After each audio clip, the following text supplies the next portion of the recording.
Kagaya mo raw sa akin, may bigong meta ngayon.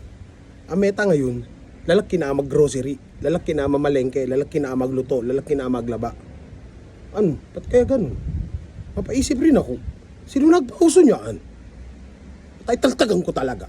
Kaya mo. Papausuan na ano. Kaya ngayon, at tanana, alam mo, karamihan ng mga lalaki ngayon, sila ang mamalengke, sila ang magluto.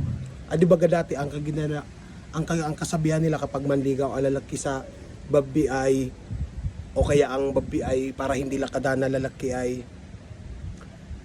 a way to a man's heart. Di ba? Tukoy, basta itulos mo yung nalaan. Diyos ko po. Kaya ngayon mag-grocery tayo. Hindi bali grocery, dito grocery. Mamalengke kung dahil meron tayo makan. Ano? Kulubay, ipadeyas tam na mapakantam ang pamilya tama. Ano oras na mag-alas 12 na wala pala no kung niluto.